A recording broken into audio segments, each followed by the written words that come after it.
Welcome back, everyone. And it's Wins Above Fantasy, episode 138. Today is Thursday, May 9th on the podcast. If you guys are joining us on the live stream, welcome on Wednesday night. I'm Van Burnett, joined as always by Steve Giswelli, and we got a special guest with us tonight. If you guys have been listening to the pod this year, might be a name that's familiar that we have been citing a lot as of late. So I'll tease that out a little bit, but we got a great show topic for the night. Steve and I talked, and we looked up and we said it's been a minute since we've done pitchers. So tonight we are talking shopping for starting pitchers, which includes either under rostered guys or underperforming pitching targets. So kind of some ads or buy lows, and we've got a great expert here to talk us through it.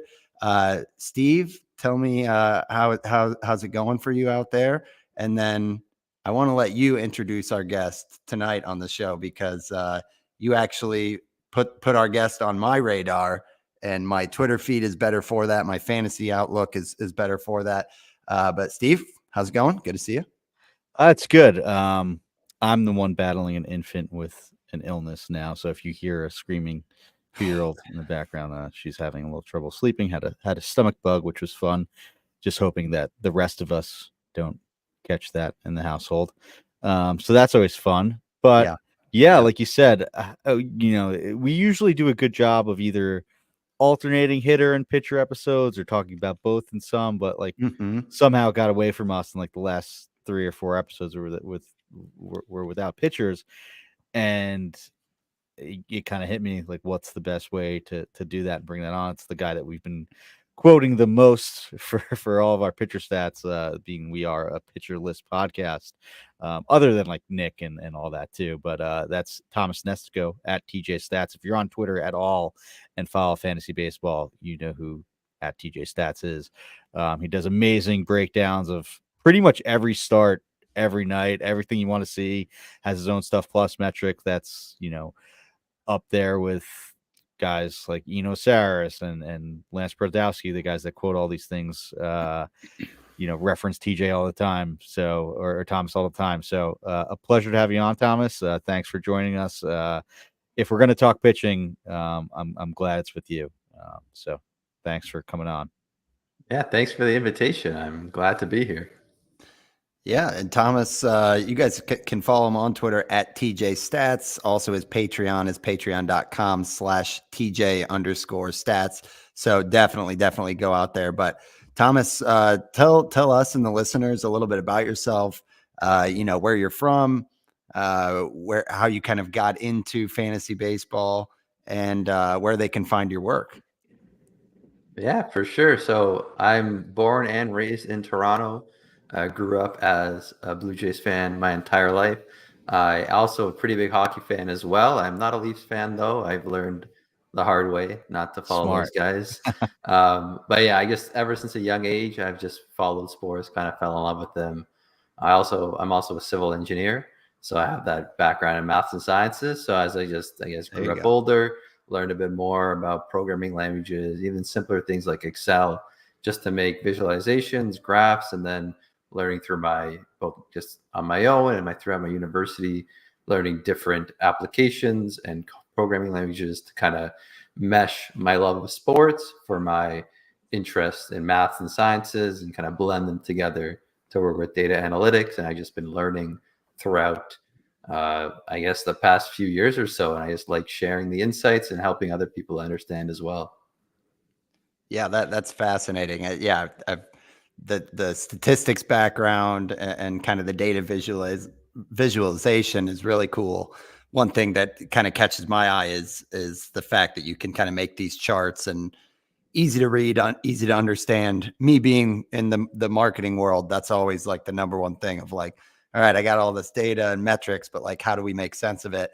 One thing I wanted to hear you talk about was the TJ Stuff metric. And Steve, I'm sure you've got some overview questions before we jump into plenty of names. But Thomas, could you talk to us a little bit about the TJ Stuff, if there's anything unique about it, maybe to other ones in the industry, or just how you've kind of concocted that when it comes to pulling some breakout pitchers? Yeah, so the Stuff metric, you've probably seen it floating around. Saris is the most popular one. It takes the pitch characteristics, so the physical characteristics of a pitch, such as its velocity, its movement, its spin rate, even like release points. And some models, my model doesn't use it, but some model use like the approach angle of a pitch to kind of predict an expected run value for that pitch.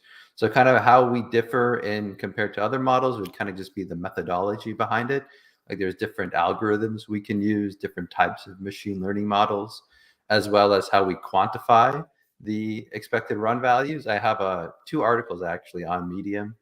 You can find them again. My name, Thomas Nestico, both modeling TJ Stuff Plus, and then actually earlier this week I released kind of the update to it, modeling TJ Stuff Plus version 2.0. So kind of it works through all that. And what I like to look for in the stuff metrics are kind of helps capture, because again, I can't look at every single picture at once. And again, some metrics kind of like ERA are, again, you can't really use those to kind of see the true value of a picture, but something like Stuff Plus can help us maybe more of a predictive metric, see what pictures are maybe not performing that well, but have good underlying metrics to go beyond that, more than something, say, fielder independent pitching, Sierra, or even something like K- ball percentage. I love it. Steve, I want to open it up in case you have high level questions before we get into the show, the topic tonight, and also launch into some names here, which will be exciting.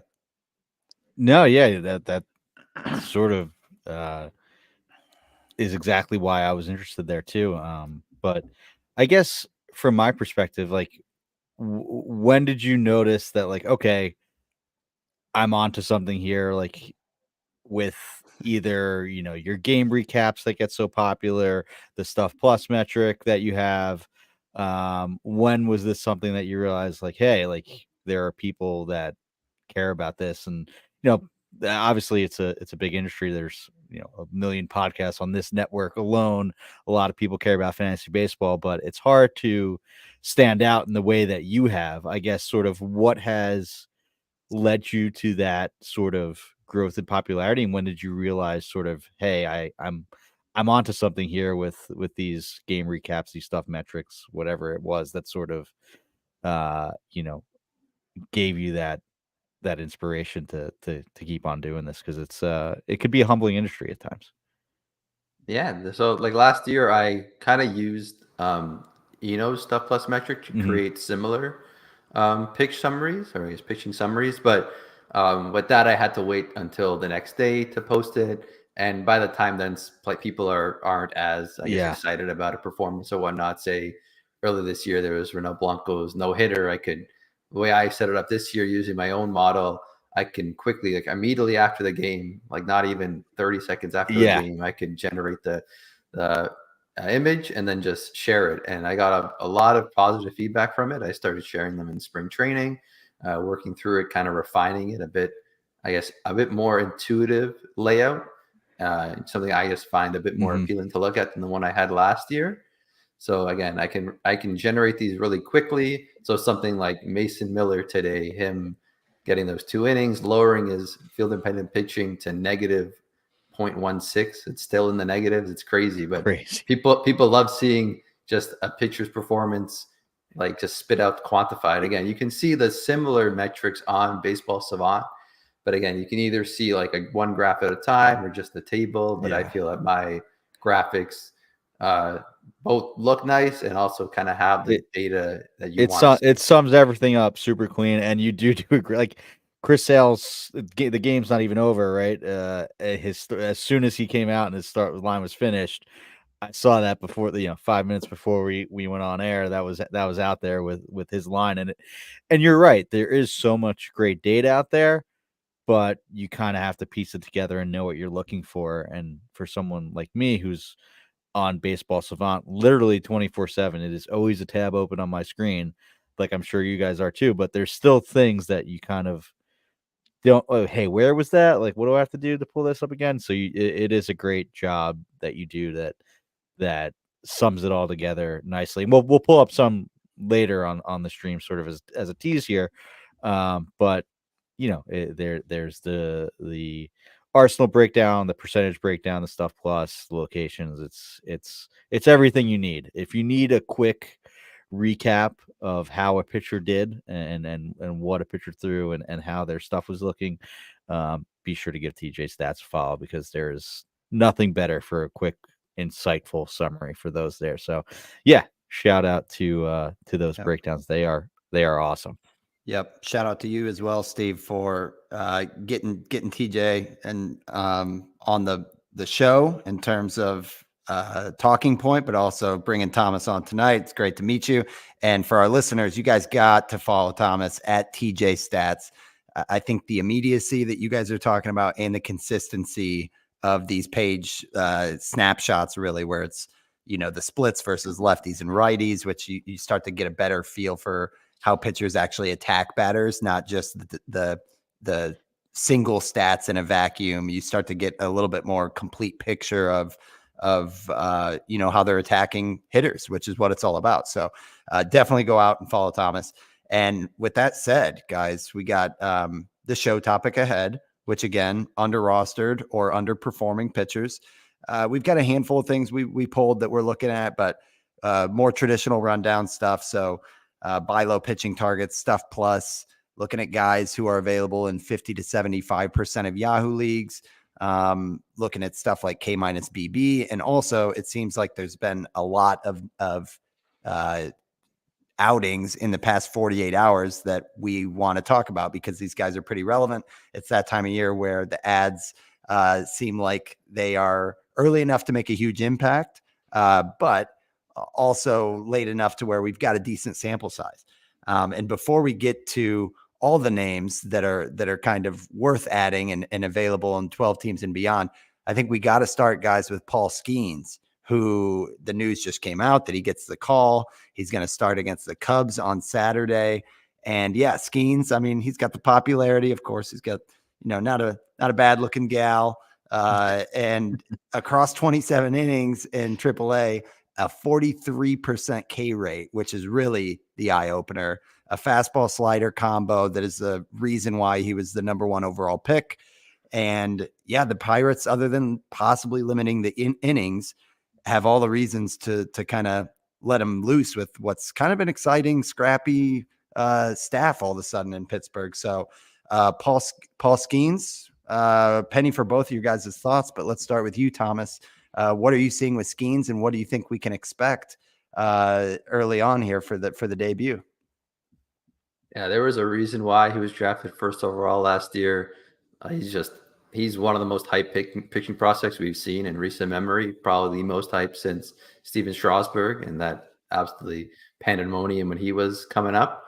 But yeah, Skeens, he has arguably 5+ pitches, or at least above average pitches. The fastball, I do think my model kind of underrates it. He averages 100 miles an hour on it. The shape isn't too great on it. You could kind of classify it as a dead zone fastball. But again, when you're throwing it 100 miles an hour with solid command, it's pretty just tough to even hit it at all at 100 miles an hour. But if he's able to locate it like he has in AAA this year, he's going to have fantastic results. Again, the sliders you mentioned, kind of pretty fantastic pitch as well. Kind of has a nice wide range of movement profiles. So maybe you can kind of classify it as two different pitches. But again, high velocity slider, sometimes big movement, sometimes small movement.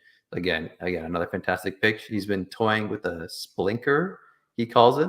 So kind of a mix between a sinker and a splitter, but it's a splitter that goes 95 miles an hour. And again, also has fantastic results this season. There was one start, I think it was last week.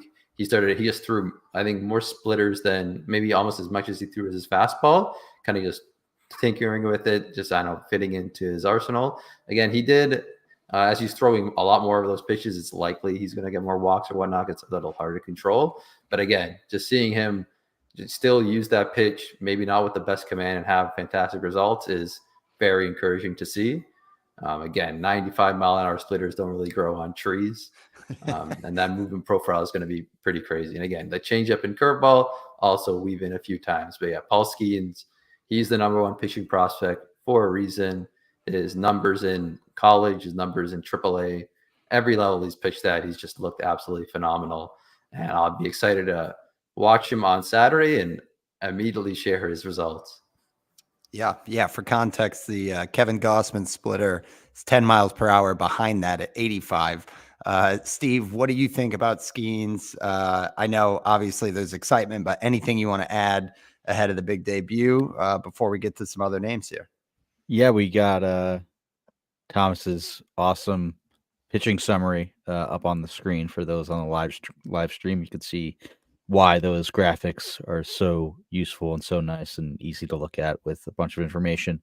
Yeah, I did want to hit on what Thomas mentioned quickly about the fastball, that it could be qualified as sort of a dead zone fastball. And I remember when he first made a few starts last year after he was drafted, there was kind of a bit of a panic in the industry because like people saw like a low IVB and movement that wasn't great for a fastball, even though it was 100 miles an hour. And there was a bit of like, I don't want to say it was like a dip in his prospect or hype, but there was some concern. And I guess, with the recent results of Hunter Green having a fastball that's really great velocity, but doesn't have the best results, there was a lot of comps there. But I think that there's a big difference between someone like Hunter Green and Paul Skeens, and the fact that, he does have 5 pitches, like Thomas said. He does have better command. Mm-hmm. And even the individual characteristics of that fastball, Lance Brodowski did a great video on Paul Skeens last week, breaking down his arsenal, and talked about how there's 4 characteristics that he looks at in a fastball, and that's velocity, movement, release point, and command. And if you're elite at 3 of those things, he doesn't really care about what the 4th one, it's still probably going to be a good pitch. So just because it doesn't have the greatest shape or movement, doesn't mean that it's going to be a bad pitch. Like Paul Skeens is really good at everything else. He throws it 100. He's really tall and throws from like a sidearm sort of slot. So, the extension may not look great, but it's not necessarily apples to apples for someone who's like over the top, who, wants to get that fastball that like jumps and pops at you late to get that rise. So I think that was sort of overblown. And just the fact that he has 5 pitches, and he does tweak the slider, I believe, between lefties and righties. He threw more of a sweeper in college. That's kind of gone away, but he does, even stand on different sides of the rubber versus lefties and righties. So he does do a bunch of different things that, some of the surface stats may not pick up. So yeah, I'm super excited for him on Saturday. It's just incredible that 2 of the best young pitchers are on the same team, arguably the 2 best ones, and Paul And the Skeens and team. Jared Jones. Jared Jones is going Friday, and then Paul Skeens is going Saturday. Like, man. that is awesome. It is. And I think the question for, I guess, rest of season is just will they handle it with the kid gloves? I know that there's already reports that they're going to do an innings limit. It looks like projections have them at like anywhere from, let's see, ATC's got like 84 innings rest of season. Steamer up at 93. He's already got 27 so far. So that sounds about right, of like landing around 120, 125, something like that. So yeah, that's Paul Skeens. Very excited. And I think for the purposes of this show, he's much more rostered than any of the other guys that we're going to get to. But with that said, let's move to our second one. Another rookie, and this one out in your territory, Steve. It's Christian Scott, who came up after basically, I know you called out in the rundown, Steve. Interesting story on how Christian Scott got here. A relief pitcher in Florida, crowded rotation. The Mets are stretching him out. Had his first start with quite a prospect buzz. I know he was a priority ad in a lot of industry leagues. He's been stashed in my home league for a minute. But on his first start on May 4th, over the weekend, 6 2/3 innings, 6 strikeouts, just 1 walk, and 1 earned run. So Christian Scott, there's I've heard things back and forth. If you're listening to Eric Samolsky and Nick Pollock this week, they were kind of debating it. And Eric was very excited about Christian Scott and the ceiling. Nick was a little concerned that against lefties, he might not have the stuff because the splitter's not great. He just goes with the fastball. He doesn't really throw the slider to lefties. So would love to hear a little bit of the debate here, because just 36% rostered. I think this one's more actionable. And I think a lot of people are probably in that 36% camp, hoping that they found themselves an ace. But Steve, we'll start with you this time. Your thoughts on Christian Scott? Yeah, shout out to Dan W, who wanted us to talk about Christian Scott this week. Yeah, it's pretty impressive. I watched that whole start. I think it was on Saturday. He got into trouble early. I think it was second and third with no outs, and worked himself out of trouble with the strikeout. I think a double play was in there too. So like it could have gone off the rails very, very quickly. And I think he retired like 12 or 13 in a row after that. And just like, very soft analysis, not to get into the stuff or anything, but just looked calm out there and dealing with some of the pressures. Like there was no adrenaline fall off from that major league bump that you get from your first inning or whatever like that. The fastball looked really good. The sweeper looked awesome. And it was just a pretty impressive start all around. I did throw out some big bids on him in NFBC leagues. I think I got him in one league. I think I got him in our listener league, man, for like $240. I had some other 220, 230 bids. I think in TGFBI I had like a 271 that was like the third runner up, or I wasn't even the second runner up, so I was close, but there were some hefty bids out there.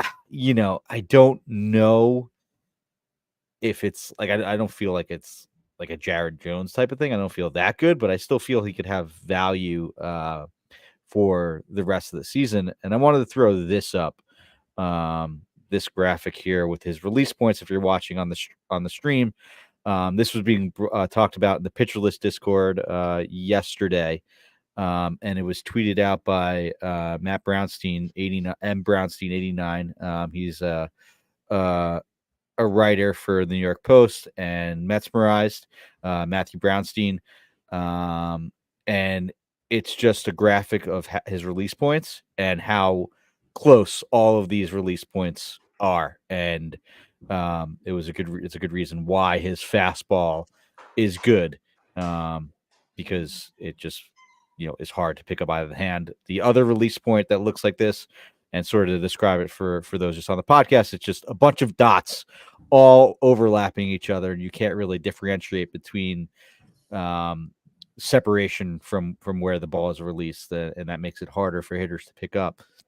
And I'm not trying to make this comparison or say that he's this guy, but the other starter that had a similar plot like this of release point was Jacob deGrom, and that's what made his tunneling and everything. Yeah, his tunneling even better. Obviously, deGrom threw 100 with insane command and some of the best command that made him different. But this is just one of the characteristics that make Christian Scott an interesting arm in my book. Next Friday he's got Atlanta, so it's our tougher test. But yeah, I'm curious. Or tomorrow. I'm sorry. Yeah, tomorrow. Yes. Yeah. So Thomas, your thoughts on Christian Scott? Yeah, I do think some of the concerns about left-handed batting are valid. His splitter didn't have the greatest results in AAA this season against left-handed hitters, but he was able to locate that slider in on the hands of lefties. So a very high chase rate and a whiff rate against them. But if he is missing that slider, leaving in the zone a bit too much, it's likely it will get hit hard. But again, that start on Saturday was very encouraging to see. He got 18 whips. His fastball looked very lively. Even just throwing it in the middle of the zone, in the heart of the zone, Rays batters just couldn't make any contact with it. Very encouraging to see that as well. The sweeper graded out really well in my TJ Stuff Plus metric. So against right-handed hitters, he really shouldn't have too much of an issue against them. But yeah, lefties is definitely the thing to watch for him. But you couldn't really ask for a better first career start. I know the Rays, they've been kind of fumbling lately, but again, they do have some pretty strong hitters on that team. And Scott went in again, kind of went through kind of a rough first inning, gave a few hits, but again, he locked in. It was 12 straight retired, and then kind of ended on a high note. And he's at one of my favorite pitching prospects.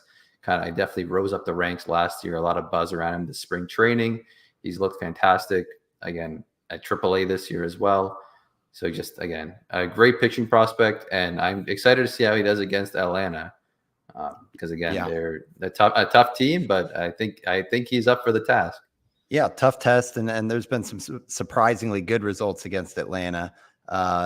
Although today, Atlanta hasn't been Nick Pivetta. Yeah, they did get him for 5 runs. Atlanta has been scuffling a little bit off it. Like they're still good, Olsen, but they're not struggling. Yeah, Acuna. And I think I'm more the fact that he does is or may seem more susceptible to lefties. Christian Scott, that is. There's just really Olsen in that lineup. I know Kelenich's a lefty. Albies is a switch hitter, but he's much better from the right side. I think what would be more of a test, and that's what Christian Stott's second start would be, or third start, and that's at Philadelphia with guys like Schwarber and Harper. So that may be more of a test. So it's not easy. I have him in a lot of places. I'm not going to not start a guy that I just spent $270 on in a league, right? So I did roll him out versus Atlanta. Love it. But we'll see. It's a tough test, and they do have McGill, who just had a solid rehab start, I think, on Tuesday. He has another one on Saturday. Tyler McGill, that is. Senga's back at the end of the month, so there is some potential, not necessarily annoyance, because of his performance being sent down, but just with the Mets rotation getting a bit more crowded, even though he still probably is one of their 5 best starters, considering he is a rookie. I wouldn't be surprised if there was sort of an extended stint down in the minors around the All-Star break to sort of limit his innings and maybe push his innings back towards the later of the year, especially with the Mets hanging around 500 and having some wild card dreams here in early May. But I think it's fair to be excited about Christian Scott. Maybe not on the Skeens level, or definitely not on the Skeens level, but there's still a lot to like there. Well, we're walking it down the staircase here because the next one I think would probably be beneath both of them on the stuff models. But Reese Olson is one that we were very excited about last year. He had that incredible August, if you remember, where it was like 31 strikeouts and 20 innings or something. This season had some buzz coming in, and for the start of the year, I guess didn't look amazing, but now he's slowly accumulated enough volume to start today as we record on Wednesday at Cleveland. 6 innings, just 4 strikeouts, but only 1 earned run and 2 walks. Now he's up to 39 in the third innings pitched, a 2.52 ERA, 35 strikeouts, so a little bit under that strikeout per inning, a 112 whip, and just 24% rostered on Yahoo. So, Thomas, I want to start back with you on this one. For Reese Olson and the Tigers, what do we see here? Because I feel like he's kind of flashed moments of being like a stuff high strikeout guy with that slider, but then where are the surface level K per inning? But overall, you can't really complain about the results. So I'm dying to hear your take on Reese Olson. Olson has had a pretty good start to the season. I liked him last year. He was limiting walks. The slider was definitely a fantastic pitch. It graded out very well in a lot of models. It also just looks amazing when you're watching it. But he does have kind of a fastball problem. His forcing fastball, he doesn't have the velocity. It doesn't have the shape either. Again, it grades out very poorly in my TJ Stuff Plus models at 92. It's had pretty poor results this year in terms of chase rate and whiff rate.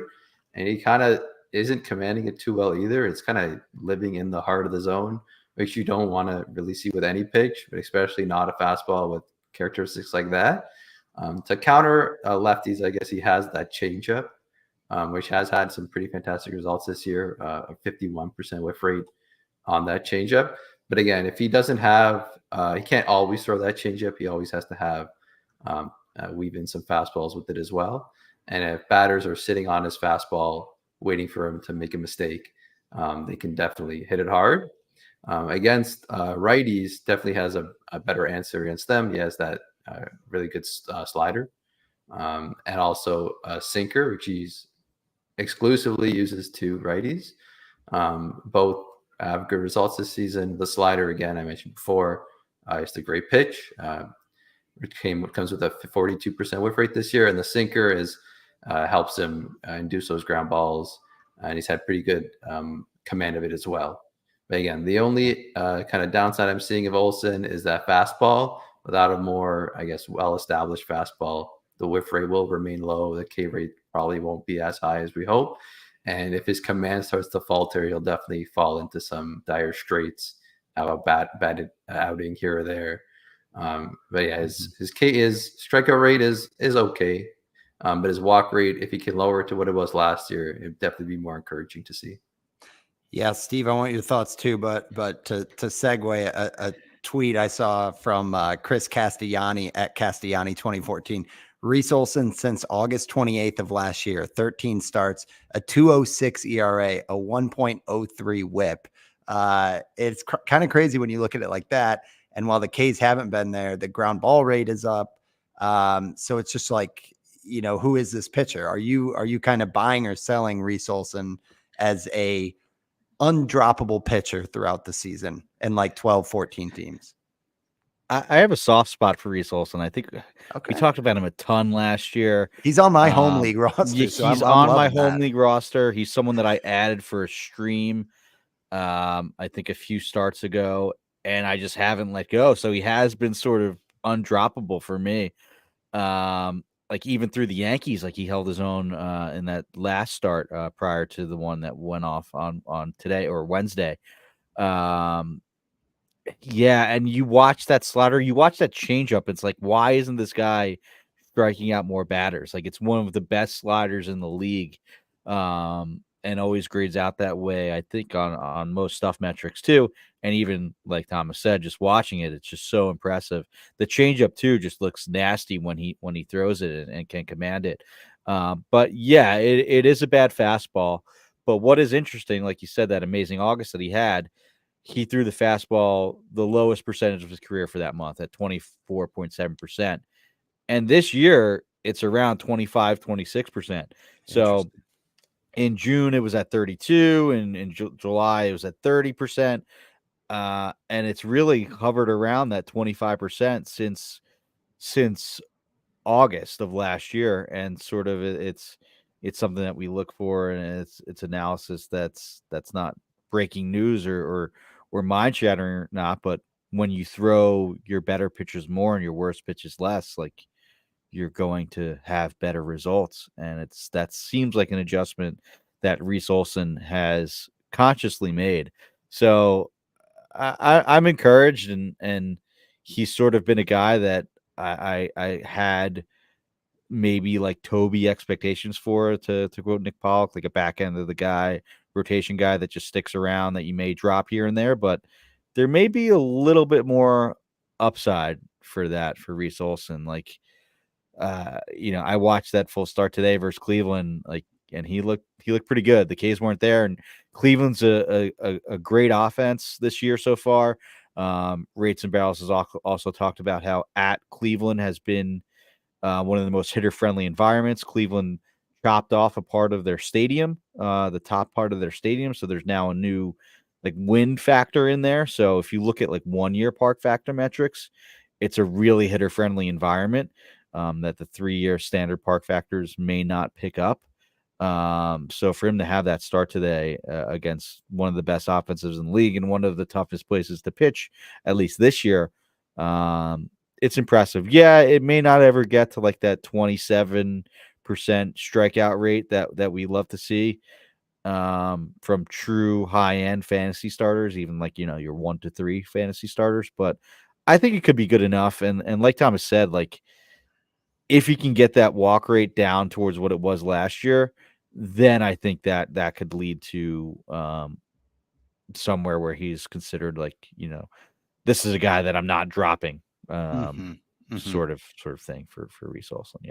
Yeah. It looks like he's making the right tinkering moves, and just 24 years old. You like to see he's kind of a pitcher's pitcher in that way. I'd love to see the ground ball rate stay. But yeah, man, that slider, 15th in the league, 15th of all pitches in the league in CSW.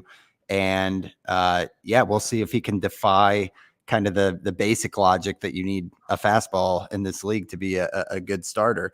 I know some names like Wasker and Noah have fallen by the wayside with like a slider first mentality. So we'll see if Reese Olson he's got at least another pitch too, right? It was just that's fastball and slider for Noah, right? Yeah, very much so. Yep, you're right. So we got a handful of other names, guys, but we have to take our first ad break, and we'll be right back after this. Okay, so this one can probably be a little bit quicker, Thomas, because we got a lot of names, and some of them admittedly are a little bit more interesting than JP Sears of the Oakland Athletics. But I did want to pull up, he had just caught my eye checking box scores that he had strung a handful of starts, good starts together, and seeing Mike Curlin's tweet, I thought it was noteworthy to throw him in the rundown here. Curlin says on Twitter, which of course you guys should be following Mike Curlin at Mike_Curland with Kurland. First two starts of the season at Detroit and then versus Cleveland. JP Sears had an 8.68 ERA and a 7.5% swinging strike rate. In the 5 starts since then, which included at Texas, at the Yankees, at Baltimore, and then, your duds with the Cardinals and the Marlins. Don't get Steve started. But in those 5 starts, JP Sears has had a 2.40 ERA, and that swinging strike rate had jumped from 7.5% up to 12.3, which is solid. But just curious, Thomas, is there anything to see here, or is JP Sears just a Toby, as the Pitcher List folks say, and there's nothing really interesting for fantasy purposes? Sears is a very interesting pitcher. His lowest grading pitch is his fastball, but you could argue that is actually his best pitch. It has a very low approach angle. So again, and if he's able to locate it high in the zone, it'll return a lot of whips. But again, he leaves a lot of his pitches in the zone. He may be attacking batters a bit too much with those offerings. So that's why you won't see his whiff rate too high. Again, a 12.3 swinging strike rate is solid, but again, it's not particularly anything special. But again, he's a sweeper, 56% zone rate, changeup, 46% zone rate. So he's just leaving a lot of the pitches inside the zone, kind of challenging batters to hit it. So again, he's getting decent results there. Again, they're typically tougher pitches to hit, depending on the count and how he's using and where he's locating them. But I wouldn't expect his strikeout rate to be any high. I would expect that the walk rate to remain kind of where it's at right now. But again, if he's filling the zone with all his pitches pretty much and leaving fastballs high in the zone, he'll be susceptible to home runs. Today he led up 2. But again, Sears, he could be, I guess, as you mentioned, like a Toby, a back end option, maybe against a weaker opponent, not a team like Texas today. But he did kind of handle, he handled Texas a few weeks back, the Yankees and Baltimore. But again, his arsenal it kind of works, but again, it is susceptible to some pretty strong offenses if he's going to leave all his pitches just available to be in the zone. And if he misses his spot, it's going to be not good news for him. Yeah, it would be an anomaly, it seems, just from looking at the typical stuff we look at, for him to be anything more than a Toby. But yeah, it can be kind of the Vargas rule, as we say, of like if you do stream and it goes well, ride it till the wheels come off, and then probably not a ton of heartburn moving on. But for us to move on, Steve, we want to get to a guy you want to stream at home, right? At least, right? Sure. For even like the decent offenses, I would think twice about Texas today, even though it wasn't too bad. Yeah. But pretty much any non-elite offense, I would start JP Sears at home. Yeah, just kind of a ratio stabilizer for some of those deeper industry leagues. Totally agree. Yeah. Steve, talk to me about Hayden Wesneski. Similar to Reese Olson, he was a name that had some buzz last year for swing and miss stuff, but we're not really seeing it this year. Across 22 and 2/3 innings, just 17 strikeouts. That said, the ratios have been great. Like Olson, a 1.59 ERA, a 0.88 WHIP, and now started today against the Padres. got the quality start. It wasn't perfect with only 3 strikeouts and 6 and change innings. But what do you think about Wisniewski here, Steve? Just 20% rostered in the NL Central. Do you think this is a fantasy, SP6, or is this just kind of waiver wire fodder? I loved Hayden Wisniewski coming into 2023. I think he was probably one of my more rostered pitchers, and that did not work out well. I think by this time last year, he was sent down to the minors, and I don't know if he came back up other than the first few starts, maybe towards the end of the year out of the bullpen. I think Wisniewski was there, but yeah, it's a really, really good sweeper, and that's what I fell in love with. And it looks pretty good since he moved to the bullpen. He earned that 3rd start today. But I think I tend to lean towards what Nick Pollock's analysis was on him, in that it's hard to trust a guy that's rooted in just one really good breaking ball. Because when the feel for that breaking ball isn't there, it's going to be a bad outing. Maybe he's matured enough to the point where when the breaking ball isn't actually elite, it's more of a start like today, where it's 6 innings, 3 runs, 7 hits, 3 Ks, 1 walk, and you live with that. And that's when he can become, when that's the downside, he can become that can become a guy that you want to roster everywhere and don't drop. But until I see that consistently, I think he's more of a streamer to me, rather than someone that I'm jumping out to go roster. And with at Atlanta next, I would keep him on the waiver wire despite 3 good strong starts in a row since he moved to the rotation. Yep. Thomas, I want to go to you on the next guy, but do you have anything you'd want to add on Hayden Wisniewski? It seems like Wisniewski and a bunch of Cubs pitchers like Steele and Assad, they have this Cubs philosophy of just trying to pitch to contact, weak contact. And I guess we're seeing it. It's been very effective for a lot of the Cubs pitchers. They're limiting hard contact. Wisniewski is definitely one of the I guess standouts as well. But it's just definitely interesting to see he's relying just on a sweeper and a four seam pretty much, sometimes weaving in that cutter inside. But again, it's tough to, again, when you mentioned when Nick said living off just one really good sweeper, throwing it 40% of the time, and then again your other pitches aren't as great. If that sweeper isn't kind of pristine, where you might be in for a rough start or two.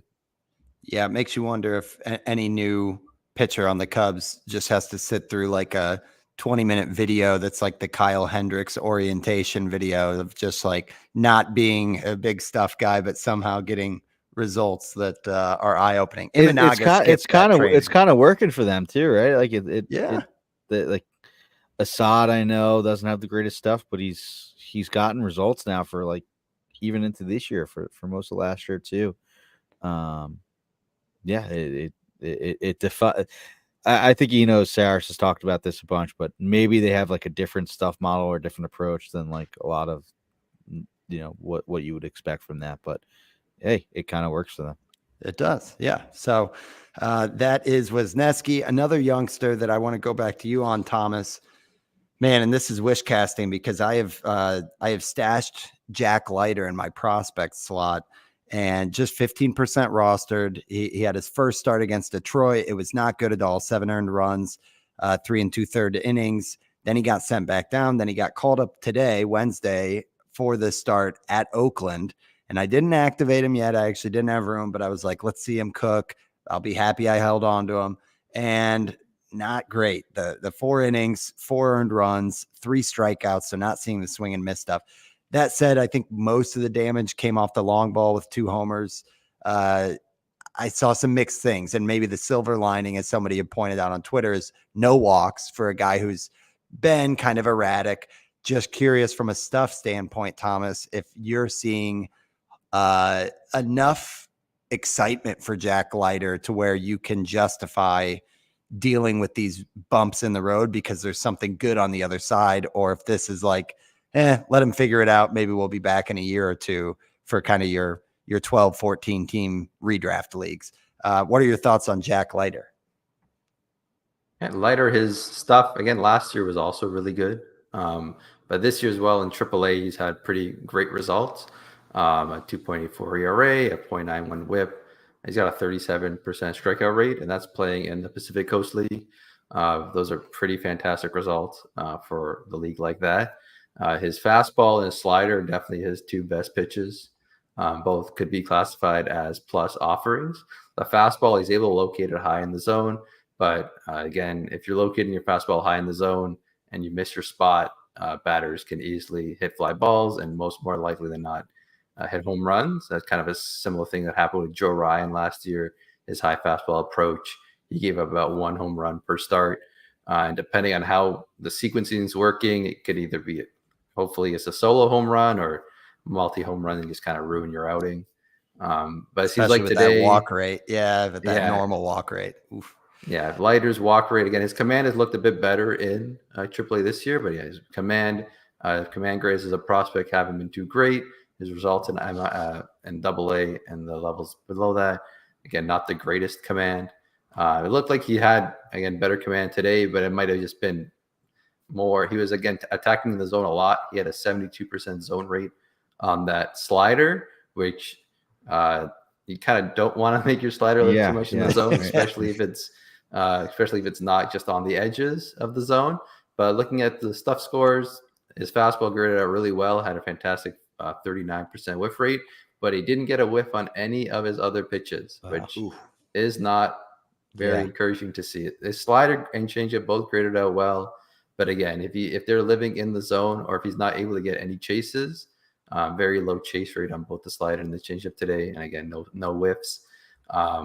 Again, I'm not sure he's like a hold in a redraft, but again, against a team like Oakland, he should hopefully have better results. But it seemed like he was, instead of being erratic, he was a bit more precise, and we don't really want it to live too much in the zone there. But his stuff does play, and hopefully as he develops further and hopefully has more starts, you can definitely hone in and kind of get that right approach.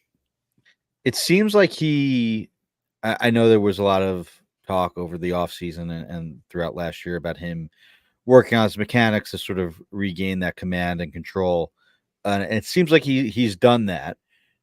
I think maybe the next step is pairing the ability to get swing and miss on his secondaries with that good command. Something that sort of Bryce Miller has like figured out through at least this year to start, and we sort of watched him go through that last year with that good fastball and good command of that fastball, and then sort of work to even find a secondary. Like Leiter has the secondaries, it's just he hasn't unlocked the whiffs on them, at least to start. Maybe that's the next step in the fact that, he had to work so hard to adjust his mechanics to get that walk rate down and work through those command issues. Now maybe it's more about the control and placing those sliders outside the zone when he needs to, and change it outside the zone when he needs to or on the edges. So maybe there's just like one more step for Leiter. Yeah. I streamed him for both starts that he came up. They were good matchups. One was at Detroit and at Oakland. Like those are great streams on paper. And I've moved on from them both times, but I'm still very interested in Leiter long term. Yeah, long term, I think so. Yeah, short term, it sounds like too many things that he's kind of got to tweak and get right. But yeah, it's a name for, I guess, for Dynasty that I would hold on to see if some starts look better in the next few. Yeah, in Dynasty, absolute hold for me. Yeah. Yeah, well, a target even too. I would be if anyone's discouraged by this results, the surface results. Yeah. Well, somebody who has been rostered in plenty of leagues and the wait is over for them is Taj Bradley, who, as it's been announced that he's got his start coming up Friday against the Yankees, and then next week at Boston. Taj Bradley rostered in 32% of Yahoo leagues. He's had 2 rehab starts so far. 11 innings pitched, a 39.5% K rate, which is very impressive. The around 8% walk rate, a sub-1 ERA. So looking really good for Taj Bradley after kind of a up and down last season. If you guys remember his first few starts, it was, surface numbers were through the roof, but everyone was worried about under the hood. And then it's like it almost flipped around where people started to really like the stuff under the hood, but the results didn't follow. He was sent down with like really good results, right? And they're like, yeah, he's got to work on his like cutter. They took him off a heater. I was like, what? And then he like got rocked BS, in AAA. Yeah. Oh, and everybody was blaming him. Yeah. So Thomas, would love to hear you talk about Taj Bradley. Still surprisingly available in 68% of leagues. What do you think of Bradley? Bradley's results, his 11 innings this year, as you mentioned, has been fantastic. The fastball living high in the zone, it might have burned him a bit last year. Ever since he got up to AAA in 2022, he's kind of had a home run problem, home run rate hovering around 2 home runs per 9, which definitely you don't want to see. But as you mentioned last year, there was really nothing wrong with him, and then they sent him back down, and it seemed like everything just went south from there. He has 4 very strong pitches, the fastball, very good shape, the cutter and the splitter as well. So he has the splitter used against left-handed hitters. We actually struggled a lot versus righties last year. It might be that lack of put-away pitch he has against them. He doesn't have like a big moving slider or a big moving sweeper. But again, he has that cutter and curveball. So hopefully those kind of flesh out and become those offerings he can use to get out righties. But I'm interested in Bradley. His strikeout rate's fantastic so far. It's been great everywhere he's been. Hopefully he can keep the walks down. They're actually pretty good in check last year at the MLB level. But it seemed like as he went back down to AAA, kind of everything fell apart. Hopefully he regains his confidence. And I'm definitely excited to see him start.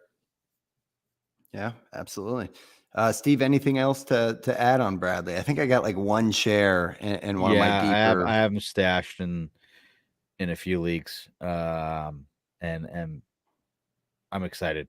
I think the K potential there is really, really exciting, and Shane Baz too, another guy that sort of was the guy lining up Stuff Plus models a few years ago before he got hurt.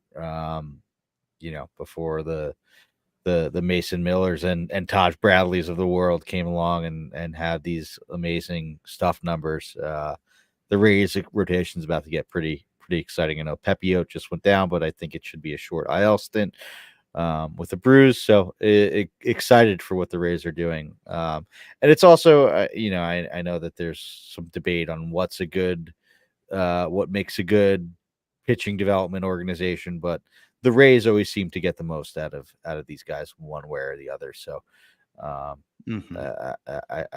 excited to see Taj Bradley back. And yeah, I mean, worth a shot. Like, got to be worth a shot. In I would imagine those numbers go up. And sort of as a caveat, a lot of these guys that we talked about started today. So these are all Yahoo roster percentages, and those Yahoo leagues are daily leagues. And they fluctuate a lot. So like when guys start, their rostership goes up a lot. Then, so Jack Leiter's, when I looked at this and pulled this, was like at 15%. That's going to drop down to like 2 or 3% after the start, especially since it wasn't great. So a lot of these guys may be guys that are dropped soon, depending on how the results went today. And I would imagine Bradley's goes up over the next 2 days, maybe gets closer to 50%. But I think you should be the people, if you're listening to this, he's out there. I think it's worth a flyer for sure. Totally agree. Yeah.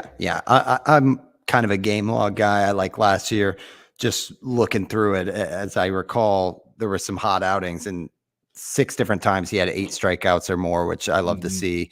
There was one outing where he had 11 Ks in 4 1/3 innings. Just like when he's on, it's kind of like what people were saying about Christian Scott. It's that like there's no savant slider for like having that dog in you where like the rhythm is there, you look fearless, you're just like attacking batters, and that's what I saw when I watched him live last year. So I'm very excited for Taj Bradley, and also just to see more about who this pitcher is, because I feel like we've just seen kind of a roller coaster in the way that we've seen with some pitchers in the past, like Giolito or Chris Archer, who is on the Rays. So very excited for Bradley. That's on Friday. First the Yankees and then at Boston. So it's a tough team at home, division, in a tough ballpark, but I think it's still worth it. Yeah, that's the AL East. And yeah, people might move on, like you said, Steve. So, all right, guys, we're going to get to 2 or 3 more names, but we got to take our second ad break, and we'll be right back after this. Okay, so Steve, I'm going to let you just kind of look at the remaining ones here and pluck one out that you would like to talk about, because I don't think we'll have time for all of these.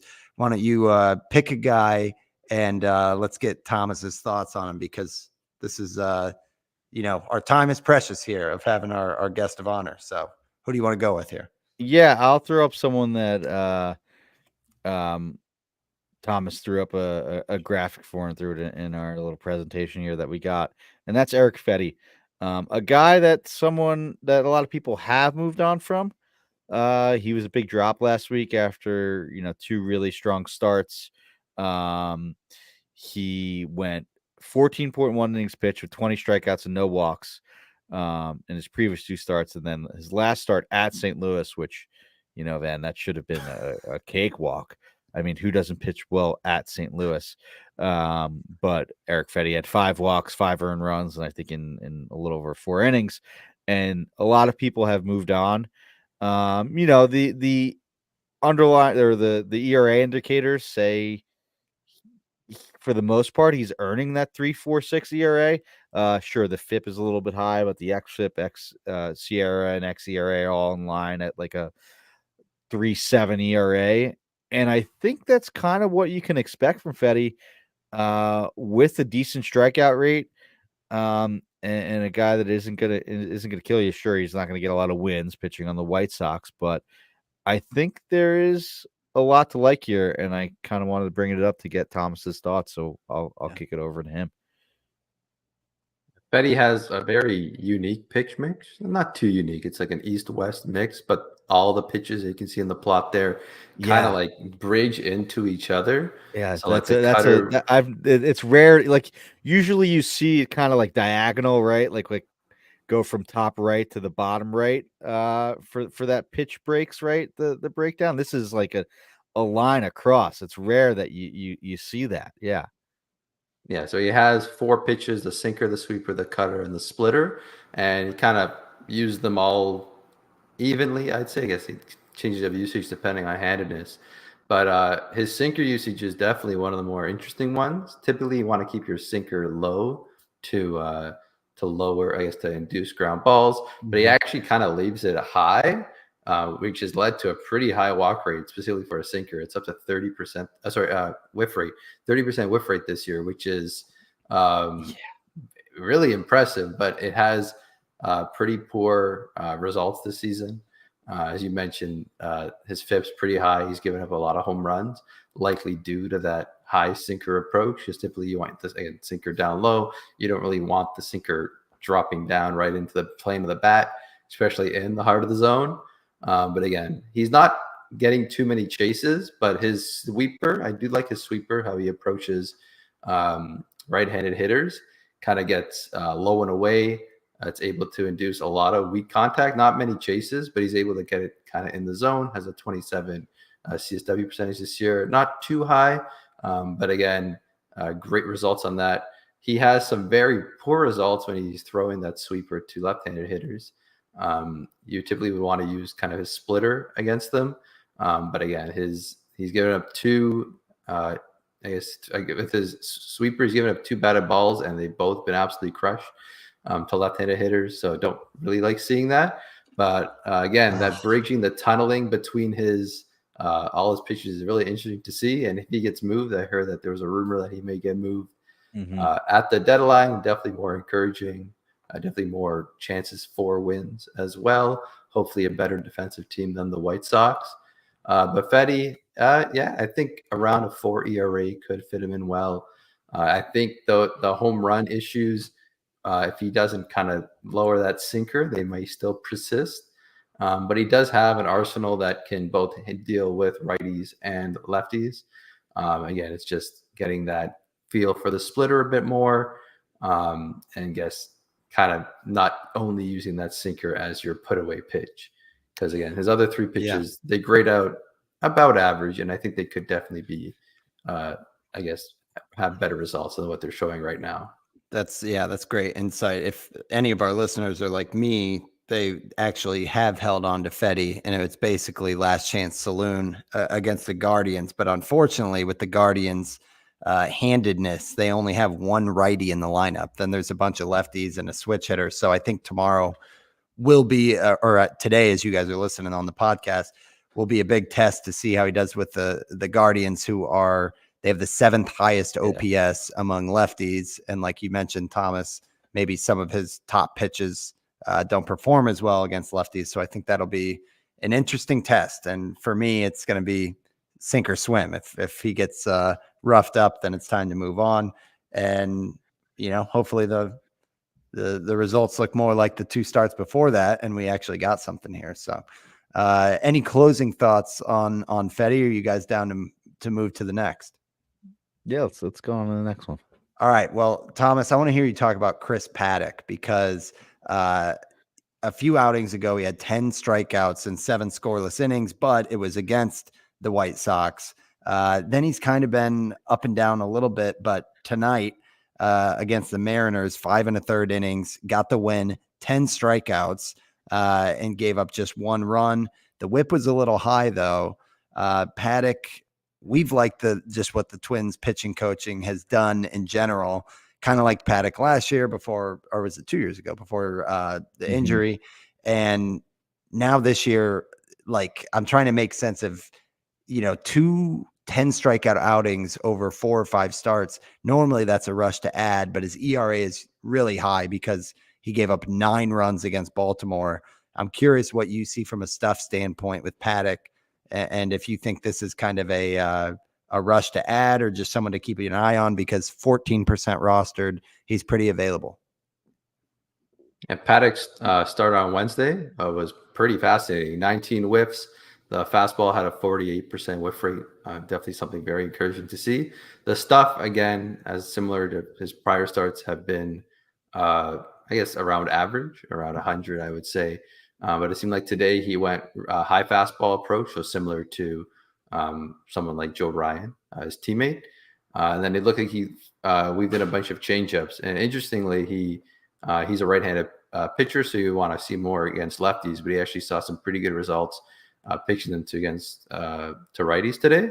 So I guess weaving in more fastballs up and leaving his secondaries lower in the zone have probably led to a bit more success. I do see that I think his fastball grade has improved in the prior few starts compared to what it was before.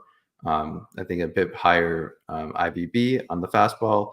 Again, could be more weather related, or I guess park related factors. But it is encouraging to see those strikeouts today. Again, it's kind of been a rocky road for Paddock the last few years. Not a lot of games, played a lot of injuries, but definitely very encouraging to see the command be well, like low walk rate. And again, today, a really great outing against Seattle. Steve, how do you make sense of it?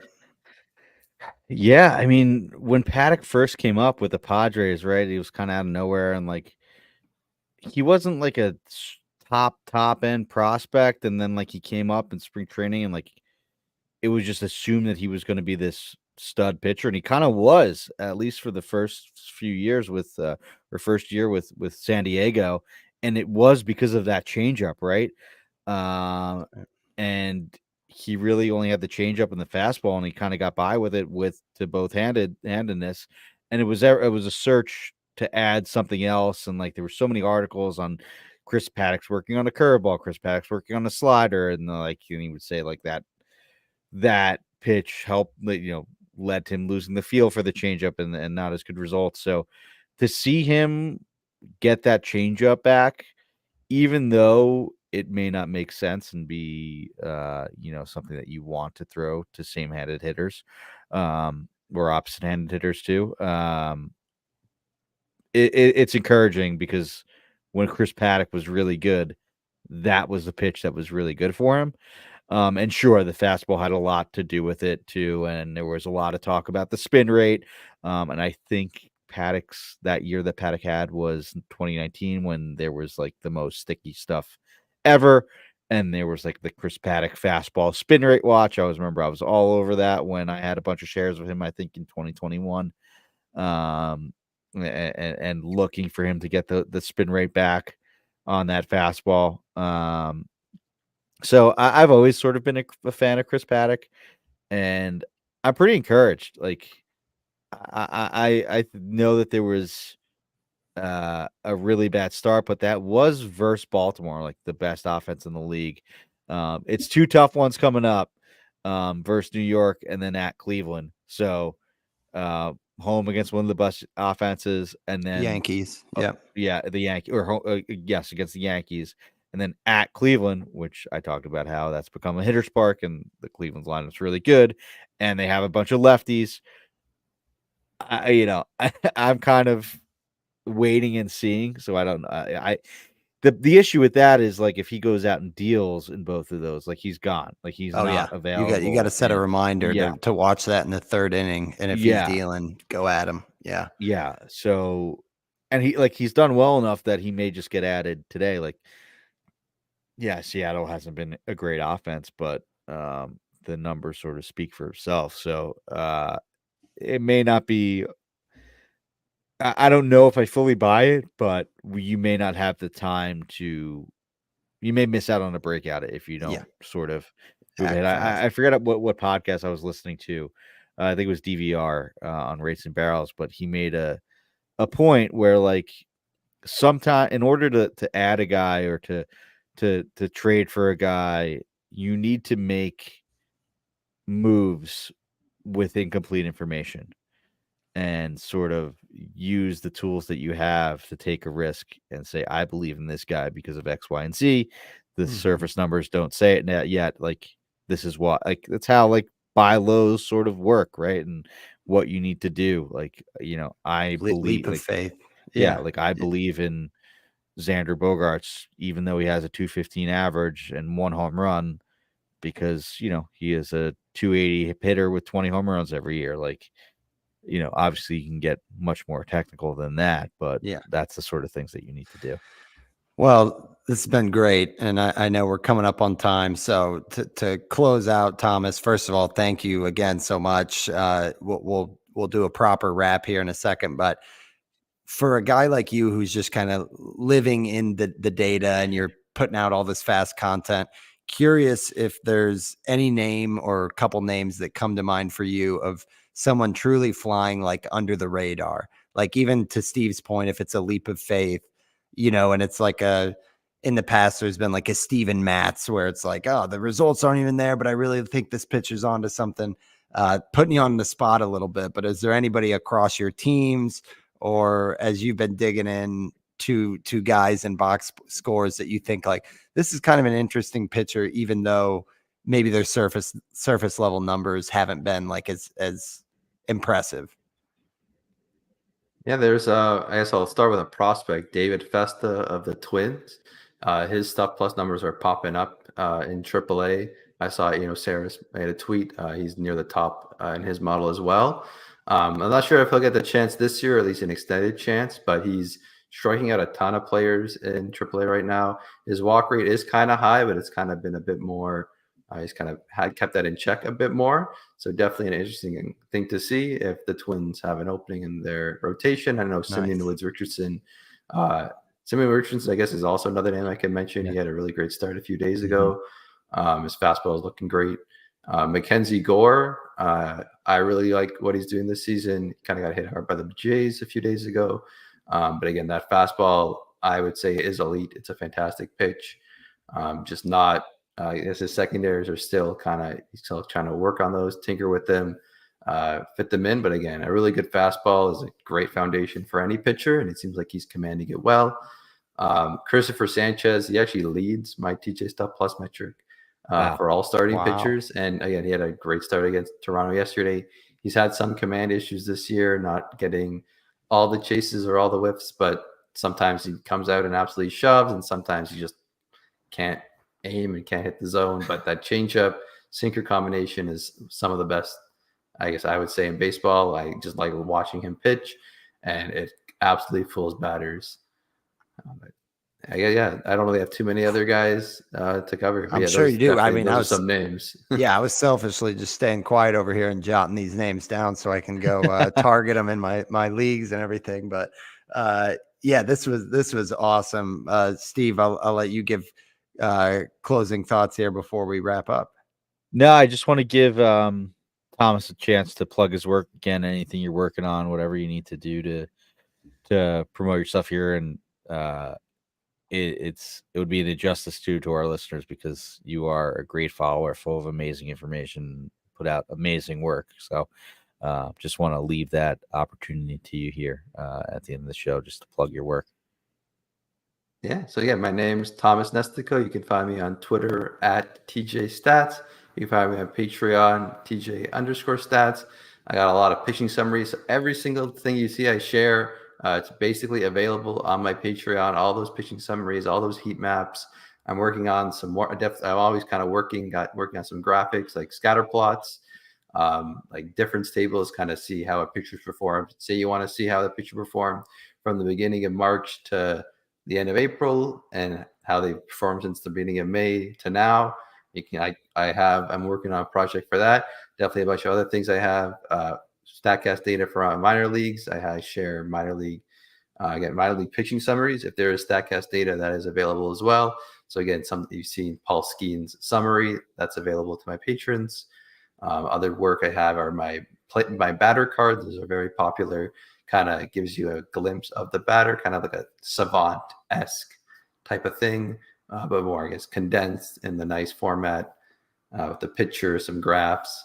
I just like making it all nice and readable, and I've had great feedback, great, I guess, compliments on my work as well. So again, you find me at TJ Stats. Everything's there. I have a whole thread of what's available on my Patreon, and again, you can hopefully check it out, support. I'd be very greatly appreciated. Awesome. Yeah. Second that. And we very much appreciate you coming on, Thomas. This was a blast. And it's great to meet people around the industry. It always is. It seems like everyone has such a positive perspective on collaborating and teaming up. And it's just, there's nothing better than talking baseball, especially with people who have unique backgrounds like yourself and awesome skill sets and expertise. So thank you so much for coming on. And again, Steve, shout out for making it happen, because you put this together on short notice. So hopefully all you listeners enjoyed this one. As always, you guys can reach out to us with topics, guests, questions, anything like that. We'll be sure to tag Thomas in the show when we tweet it out. And otherwise, we'll be back per usual throughout the regular season every Thursday. But on behalf of Steve Giswelli and Thomas Nestico, I'm Van Burnett. That's episode 138 of Wins Above Fantasy. Thanks for talking baseball with us. Thanks for taking the time, Thomas. Thanks for listening, guys. Later.